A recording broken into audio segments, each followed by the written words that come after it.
دكتور عبد العزيز العثمان، ابن الخرج والمحب لهذه المحافظة، نرحب بك في مهرجان الخرج للتمور والقهوة السعودية. كيف تقيم هذه التجربة؟ والله أنا ما أشوفها تجربة، أشوفها نشاط مميز ننتظره من سنوات طويلة، وبتوجيه صاحب السمو الملكي أميرنا الغالي أمير فهد بن محمد بن سعد بن عبد العزيز لتنظيم مثل هذه المهرجانات. الخرج متميزة بمنتجات غذائية كثيرة، الخضار والفواكه، لكن على قمتها دائما التمور، واللي ما شاء الله تنتج كثير من مدن المملكة ومناطقها. ولكن الحقيقة احنا في الخرج نفخر بأنواع خاصة تميزنا فيها، بالذات نقول الصقعي من التمور المميزة. واللي شفته اليوم مبهج صراحة، في حضور كثير من الزائرين ومن العارضين، وأيضا في نشاطات ثقافية واجتماعية. وأيضا احنا في جمعية الأمراض المزمنة شاركنا بتوعية الناس أيضا للزائرين.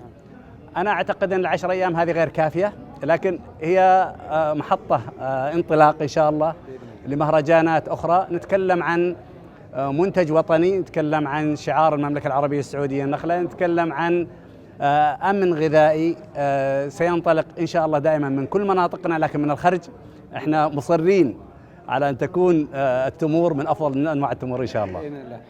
نستغل تواجدك دكتور ونعرج بك للجانب الطبي.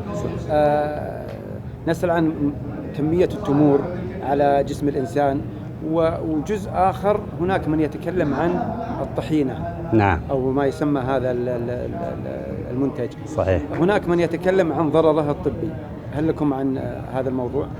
أولا من المعجزات العجيبة أن التمور يتم هضمها 100%، يستفيد الجسم من جميع مكونات التمور.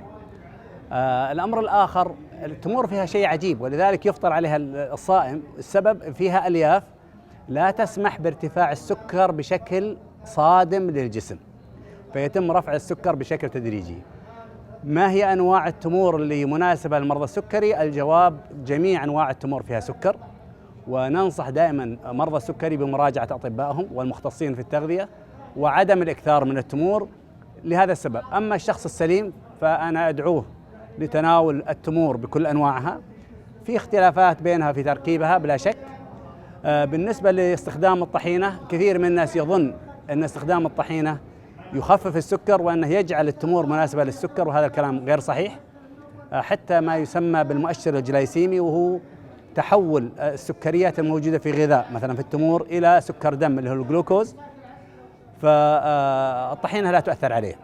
عشان هيك كذا رسالة للمرضى السكري، لا تعتقدوا أن الطحينة ستخفف كمية السكر في التمور، بل تناولوا التمور بكميات قليلة جدا حسب وضعكم، ولكن السليم يتناولها إن شاء الله وما عنده مشكلة بإذن الله. نكرر الترحيب بك والشكر على حضورك لهذا المهرجان. شكرا لكم. أنا طبعا أشكر صاحب السمو الملكي الأمير فهد بن محمد بن سعد بن عبد العزيز، راعي هذه النهضة في هذه المنطقة والمحافظة، وأيضا أشكر الغرفة التجارية بالخرج على جهودها لتنظيم مثل هذا النشاط. أيضا المسؤولين والزملاء الإعلاميين، الحقيقة شكرا لكم لتوضيح. أنا شفت مقطع ما شاء الله لكم بلا شك مبهر، فإحنا الحقيقة ودنا نقدم منتجات الخرج لكل مناطق المملكة بل حتى للخارج، والحمد لله تعتبر منطقة الخرج من المناطق التي تصدر الآن للخارج عن طريق المركز الوطني للتمور والنخيل.